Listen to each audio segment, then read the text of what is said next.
네, 안녕하세요, 여러분들. 저는 누굽니까? 역사는 최태성. 네, 자, 우리가 지금 이제 세계사, 우리 지금 배우고 있습니다.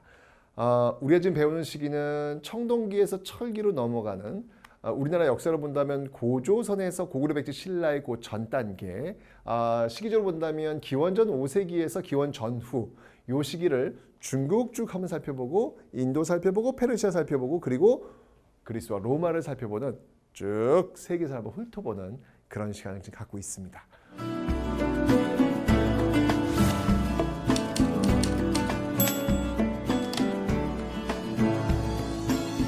전 시간에 우리는 중국의 역사를 배웠습니다. 자, 중국의 역사. 그렇죠. 분열과 통일을 이뤄내는 모습들. 춘추 전국시대 철기 사용했습니다. 비약적인 생산이 있었죠. 이 과정 속에서 제자백가도 등장했습니다. 하지만 최종적 승자는 바로 법가로 무장했던 진나라였다. 진시황제 만리장성 축정하고 엄청나게 영토 확장하는 모습 보였지만 강력한 법가 이를 통해서 결국 진시황 사후 진승 5강의 난으로 짧은 시간 15년 만에 망했다라고 설명을 드렸죠. 그 뒤를 이은 나라가 바로 한고조의 한나라였습니다. 이 한고조는요. 진시황제가 시행하려고 했던 군현제 좀 너무 빠른 것 같아 라고 해서 군국제, 봉건제와 군현제였던 그 중간적 성격이라고 할 수 있는 군국제를 시행하고 있더라. 그 뒤를 이어서 나온 한무제, 영토는 엄청 넓었습니다. 북으로는 흉노, 남으로는 북부 베트남, 그리고 동으로는 바로 고조선을 멸망시키고 그리고 서쪽으로는 비단길을 개척했던 인물, 그 인물이 바로 한무제였습니다. 이 한무제부터 이제 군현제를 본격적으로 도입하는 모습들 보이고 있죠. 전쟁을 많이 하다 보니까 돈이 많이 필요해. 그래서 전매제도 시행했다. 하지만 이 당시에는 어쩌면 유교를 정치 이념, 통치 이념화 시키는 데 성공했다라고 설명을 드렸습니다. 진나라에서 법가 그리고 한나라에선 유교 유가였다라는 거. 이게 바로 핵심적인 내용이었죠. 이 당시에는 종이, 제지술이 발명되었고 사마천의 사기, 반고의 한서와 같은 기전제 서술이 또 나오고 있다라는 이야기까지 했습니다. 자, 중국을 이렇게 한번 살펴봤고요. 자, 이제 그 다음 단계로 넘어가서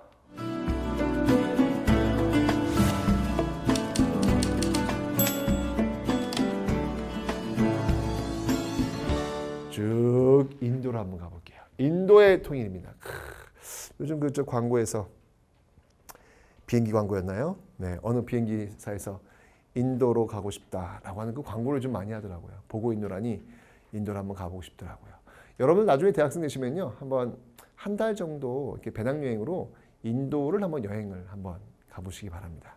아마 치열한 이 자본주의 사회에 살고 있는 여러분들에겐 또 다른 사회와 또 다른 삶이 있다는 것을 여러분들한테 아마 던져줄 것입니다. 치열한 경쟁과 효율만이 이 세상의 다는 아니구나 라는 것을 인도를 가시면 느끼고 오실 수도 있습니다. 조금 여러분 삶이 좀 여유로워지실 거예요. 자, 불교가 등장합니다. 인도 이제 드디어 불교가 등장합니다. 마하바다바로바니 자, 이 불교가 등장합니다. 자, 배경은요, 여러분들 그 전에 우리가 인도 배웠습니다. 인도에는 여러분 카스트 제도가 있다. 맨 위에 브라만, 그리고 왕족이었던 크샤트리아, 그다음에 상인계층, 일반계층이라고 할 수 있는 바이샤, 그 밑에 수드라, 이런 식의 어떤 카스트 제도가 있다라고 설명드렸죠. 아주 폐쇄적인 어떤 신분제 구조를 가지고 있다. 이게 이제 문제점이 발생하는 거라. 기원전 6세기 겐지스강 유역에 바로 철기, 여기도 철기네. 춘추전국 시대도 철기인데 이제 이 당시도 또 철기. 여기가 세계사적으로 보면 굉장히 비슷한 역사를 이렇게 이어져요. 우리나라 같은 경우에도 기원전은 5세기경부터 이 철기 문화가 시작된다라고 이야기를 하잖아요. 그죠? 지역은 다르지만 사람 살아가는 어떤 그 순서의 어떤 모습들은 비슷하지 않나라는 생각이 듭니다. 철기 문화, 이건 이제 춘추를 배웠잖아요. 그러니까 전쟁도 확대됐고 농업 생산 증가됐고 상업 발달했고, 자, 이러면서 내가 얘기했잖아. 지금 브라만 성직자들, 브라만, 그다음에 왕족이라고 할 수 있는 크샤트리아, 그다음이 바이샤, 그다음이 수드라, 이렇게 이제 카스트 제도가 이어지고 있는데 왕족인 이 크샤트리아가 시간이 흘러가면서 너무 브라만만 모든 것들이 집중되어 있는 것들에 대한 불만 가질 수 있겠지, 그지? 이러면서 크샤트리아 기급, 군사와 정치를 담당한 이들과 바이샤 계급, 농민과 상인 이들이 성장을 하는 거라. 왜? 철기 문화의 보급을 통해서 생산량이 비약적으로 증가했고 잉여물이 좀 생겼고 교환을 하면서 돈을 좀 벌게 되고 이러면서 어떤 발언권이 생긴 거지. 왜 우리가 브라만의 밑에만 있어야 되느냐. 우리도 뭔가 좀 자유가 있어야 되는 거 아니냐. 왜 우리가 이렇게 서열화된 어떤 신분제도에서 살아야 되느냐라는 불만 가질 수 있잖아요. 그죠? 자, 이러면서 바로 이 브라만교에 대한 불만 확대, 브라만교의 차별과 제사 의식에 대한 부담 이런 것들이 나타나기 시작했더라. 자, 이러면서 이제 드디어 바로 이 고타마 시다르타, 고타마 시다르타도 이 왕족 출신이에요. 고타마 시다르타가 석가모니죠. 바로 불교를 창시합니다. 수행을 강조하죠. 누구나 올바르게 수행하면 번뇌와 윤회의 고통에서 벗어나 해탈에 이른다. 여기서 중요한 거 여러분들. 누구나. 이게 중요한 거지. 왜냐면 이런 어떤 구조 속에서는 누구나가 안 된다고 다 정해져 있는 거야. 이미 운명은 정해져 있는 거야. 누구나 무엇가 될 수 있다. 이건 불가능한 거라고. 근데 이 불교에서 이 석가모니가 누구나 수행을 통해서 해탈에 이를 수 있다. 해탈에 이른다는 얘기 뭐냐면 완전체를 구가할 수 있다. 어떤 그 신분적 차별의 어떤 구조 이런 것들하고는 관련이 없는 완벽한 한 인간의 어떤 모습, 해탈의 어떤 그 모습을 이룰 수 있다라고 이야기를 하는 거거든요. 누구나야 누구나. 이게 굉장히 중요한 거라고. 누구나. 어떤 평등 사상을 지금 이런 어떤 수직적 신분제 구조의 문제점을 제시하면서 평등 사상을 얘기하는 게 바로 이 고타마 시다르타가 이야기하고 있다. 그거 보면 참 놀랍지 않아? 지금 이 시점에 중국에서는 지금 춘추 전국시대 제자 백가들이 유가, 법가, 도가, 무가 막 이런 거 지금 얘기하고 있잖아. 그지? 인도에서는 또 불가를 이야기하고 있는 거야. 불교를 얘기하는 거야. 굉장히 유사하지? 그지? 저쪽에 가면 페르시아 쪽에는 이때 조로아스터교라는 또 종교 나온다. 또 저쪽 그리스 쪽에 가면 이제 뭐 소크라테스 뭐 이런 사람 등장한다. 이야, 그런 거 보면은 이 철기가 등장하면서 이 세계적으로 정말 어떤 성인들, 그 성현들이 정말 쏟아져 나오고 있구나라고 하는 세계에서 또 공통적인 어떤 그런 모습들 그런 게 좀 나오는 것 같아요. 아까도 얘기했지만 지역은 다르지만 인간이 어떤 흘러가는 모습들은 비슷하게 가고 있구나라는 것을 확인하는 순간, 그지? 자, 그래서 평등과 자비를 강조하고 있더라. 카스트제의 어떤 권위주의와 신분차별에 반대하는 모습들. 크샤트리아와 바이샤 계급은 당연히 환영을 받겠지. 어떤 차별받지 않고 마음껏 상공업, 마음껏 어떤 정치, 마음껏 어떤 군사행위를 할 수 있는 그런 것들을 주장하는 거니. 누구나 할 수 있다는 거잖아. 누구나. 누구나가 포인트라니까. 누구나. 이게 바로 고타마 시다르타 석가모니가 바로 저 카스트제를 반대하면서 나온 종교다. 이게 바로 불교다. 기억하기.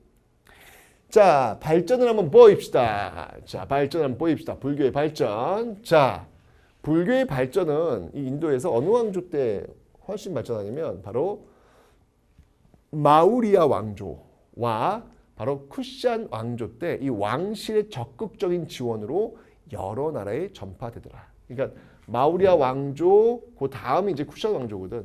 마우리아 왕조 대표적인 또 다음 왕조가 또 쿠샨 왕조거든. 뭐 그 사이에 또는 분열긴 있었지만 어쨌건 마우리아 왕조 이후에 쿠샨 왕조 이 두 왕조 모두 불교를 굉장히 적극적으로 지원하는 그런 모습들이 있더라. 기억하기. 자, 이제부터 이제 마우리아 왕조를 한번 볼게 그러면. 자, 마우리아 왕조를 세운 사람이 누구냐? 찬드라굽타 마우리아. 찬드라굽타 마우리아. 찬드라굽타 마우리아가 인도 북부 지역을 처음으로 통일하고 있더라. 자, 이 마우리아 왕조의 전성기는 언제냐면 바로 이 왕 때야. 마우리아 왕조 전성기는 바로 이 왕. 아소카 왕. 완전 중요해. 완전 중요해. 완전 중요해. 이 마우리아 왕조에서 아소카 왕 꼭 기억하기.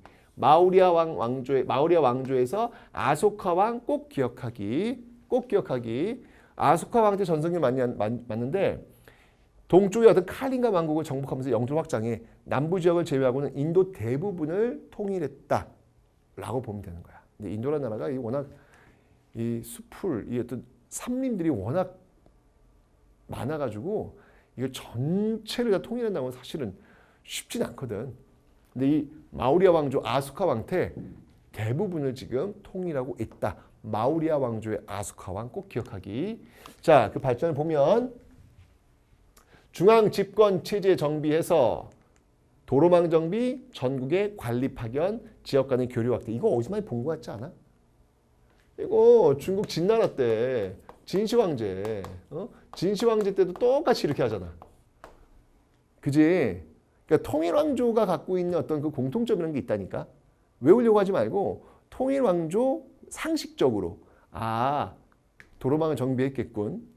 전국에 관리를 파견했겠군. 이건 이제 진시 황제 같은 경우는 9년제를 통해서 자기 어떤 오른팔, 왼팔들을 파견하는 모습 보이잖아. 그지? 지역 간의 교류가. 이건 너무 당연한 거라고. 외우는 대상이 아니라 이해하는 대상이 이해하는 대상. 자, 그리고 아까 얘기했잖아. 이 불교를 장려하더라. 불교 가르침에 따른 통치, 불교의 교리 정리, 사원과 불탑을 건립하고 있더라. 마우리아 왕조의 아소카 왕 불교를 강조합니다. 나무아미타불 관세음보살 아소카 나무아미타불 아소카. 이렇게 기억하시면 되겠습니다. 자, 그리고 상좌부 불교를 전파를 하는데 자, 이야기. 옛날에는 선생님 배울 때는 이 상좌부 불교를 소승불교라고 배웠다. 소승불교.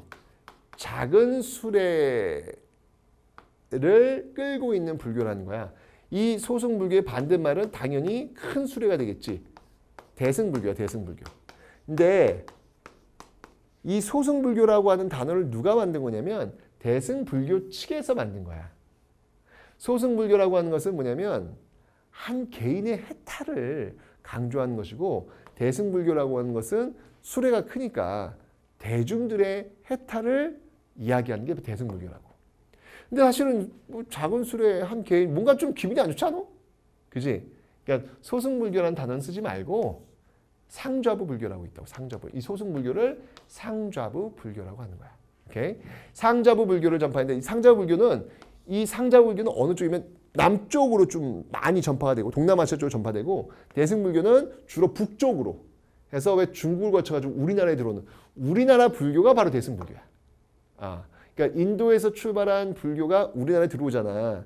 근데 우리나라에 들어온 불교는 대승불교가 좀 많이 들어오는데 이 대승불교는 아까 그 쿠샤 왕조, 카니슈카 왕이 있거든.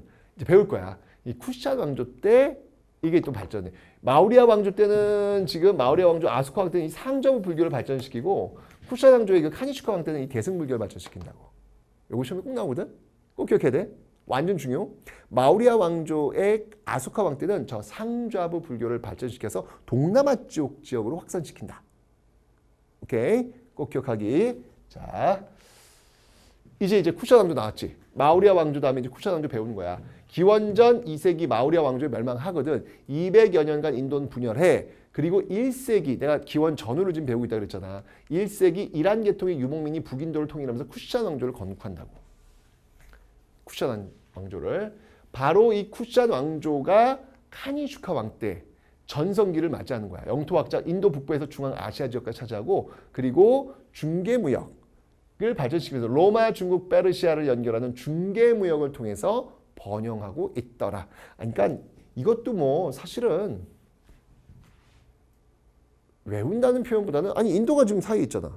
사이에 있으면 중국이 있고 그 옆에 페르시아가 있고 그다음 그리스, 로마가 있을 거 아니야. 그럼 당연히 중개무역을 통해서 돈을 벌겠네. 지리적으로 그렇잖아 지금. 그지? 상식적으로 이거는 그냥 이해하면 되지 않을까. 자, 발전. 봐. 여기서 이제 대승불교 나오는 거야. 큰 수레. 개인의 해탈보다는 중생의 구제를 강조하다. 중국, 우리나라, 일본에 전파된 불교가 바로 이 대승불교야. 바로 쿠샤 왕조의 카니슈카.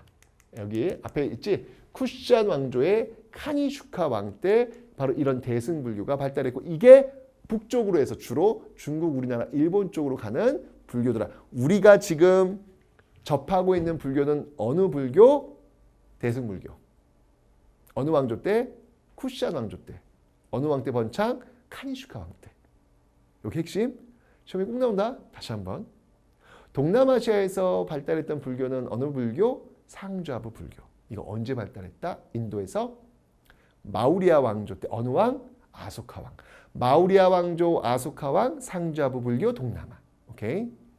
쿠시안 왕조 카니슈카 왕 대승불교 중국 우리나라 불교. 와우. 이건 시험에 꼭 나오니까 반드시 기억하고 있기. 다시 한번 마우리아 왕조 아소카 왕 상주하부 불교 동남아. 쿠시안 왕조 카니슈카 왕 대승불교 중국 우리나라. 이 흐름 반드시 기억하기. 시험에 꼭 나오기 때문에 그러는 거야. 알려줬어. 자, 여기 지금 상주하부 불교와 대승불교 다시 한번 비교. 상주하부 불교 개인의 해탈. 소승불교라고 했었잖아 아까. 작은 술에. 개인의 해탈 강조하고 마우리아 왕조의 아소카 왕 때 발전했고 동남아시아 지역으로 전파했더라. 중생구제 강조. 중생이야 더 많은 사람. 쿠시안 왕조의 카니슈카 왕 때 발전했더라. 중국, 우리나라, 일본 등 바로 동아시아 지역으로 전파했더라. 이게 바로 대승불교더라. 오케이? 자, 그런데 요거 또 하나 시험 나오는 거 알려줄게. 쿠시안 왕조와 간다라 미술을 반드시 기억하기.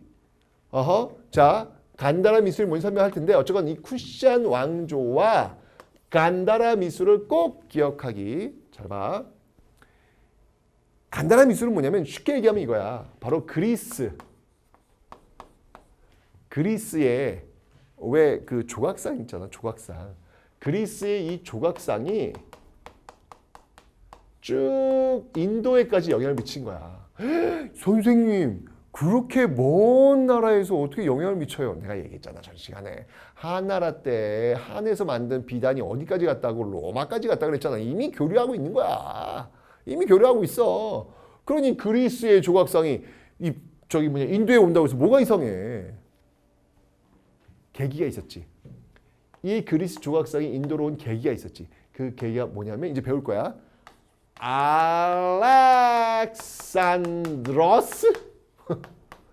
알렉산더 대왕.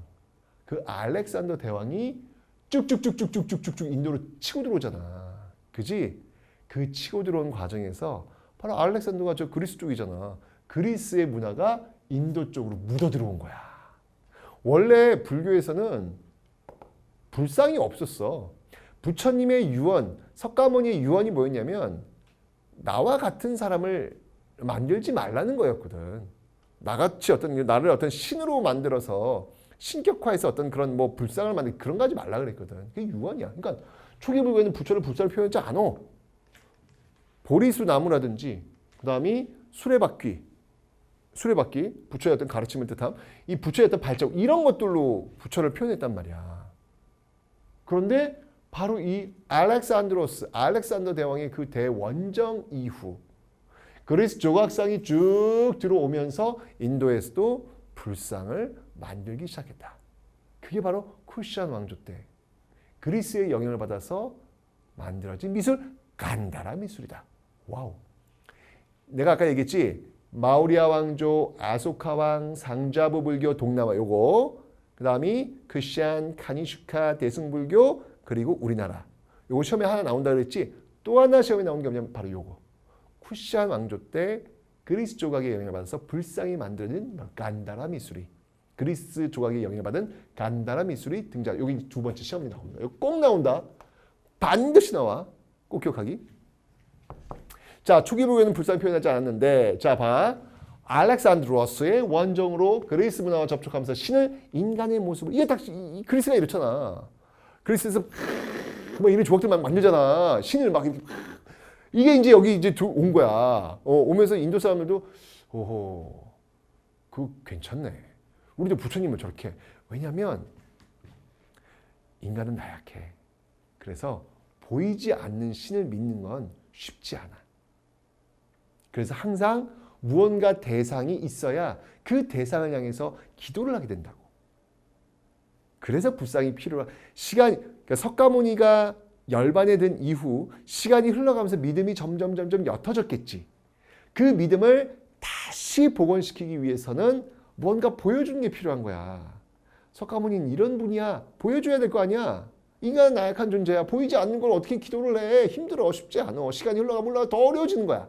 이러면서 뭔가의 대상이 필요했겠지. 그런데 딱 그때 그리스의 조각서 이렇게 들어온 거라. 우리도 그러면 석가모니를 마하바라하베 뭐 이렇게 한번 만들어 보자 라고 해서 간다라 미술이 나온 거라. 오케이, 좋았어. 자, 그래서 바로 불상 제작이 시작되었다 기억하면 됩니다. 자, 간다라 미술 확산, 바로 대승불교의 확산으로 불상 제작이 활발해졌고, 바로 이 간다라 미술이고 인도 문화와 헬레니즘, 이 알렉산더 그 시대가 바로 헬레니즘 시대거든. 헬레니즘 문화가 결합되다. 그 불상이 우리나라까지 온 거야. 불국사 석굴암 본정불. 그 다 거기서 영향을 받아가지고 온 거라고 이게. 참 대단한 것 같아. 자, 인도 중부. 자, 이제 마우리아 왕조, 그 다음에 쿠샤 왕조 배웠는데, 마우리아 왕조, 쿠샤 왕조는 이제 북부 쪽이고 중부와 남부 쪽에는 뭐가 있었냐? 요거 마우리아 왕조 멸망 이후 기원전 1세기경 중부 지역에서 안드라 왕조. 참 이름 좀 복잡해, 그지? 마우리아, 안드라, 서아시아, 로마 서아시아, 동남아시아와 해상무역, 이게 다 중개무역이야. 중개무역. 동남아시아, 그다음에 저쪽 그 페르시아 연결한 중개무역. 3세기 초에는 멸망했더라. 그리고 안드라 왕조가 있었고, 인도 남부에는 기원전 3세기 남부 지역에서는 촐라. 죄송합니다. 이 다른 나라 이름을 얘기하면서 이렇게 웃으면 안 돼요. 촐라. 그다음에 체라. 그다음에 판디아 왕조. 이런 거 한번 읽어보면 돼. 읽어보면 돼. 이거 뭐 다 이거 외울 필요는 없어. 로마 북인도 지역과의 무역을 통해 성장하고 세 나라 간의 잦은 전쟁으로 국력이 약화되고, 이것도 다 중개무역하는 거야. 한번 읽어보면 됩니다. 오케이. 자, 이렇게 해서 인도사를 한번 정리해봤습니다. 시험에 꼭 나오는 것은 바로 내가 다시 한번 얘기하지만 마우리아 왕조 어느 왕 때, 아소카 왕 때 어느 불교, 상좌부 불교 어느 쪽으로, 동남아시아 쪽으로 확산되었다. 오케이. 그 다음 쿠샨 왕조 어느 왕 때, 카니슈카 왕 때 어느 불교, 대승불교 어느 쪽으로, 우리나라, 중국, 우리나라, 일본 쪽으로 확산되었다. 이때 쿠샨 왕조에서 발달했던 그리스 헬레니즘 문화가 결합되었던 문화, 그 문화를 무엇이라 한다? 바로 간다라 미술. 간다라 미술을 이해하시라. 요게 시험에 나옵니다. 오케이? 자, 그러면 공부했으니까 이제부터 별 채우기 시작합니다.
네.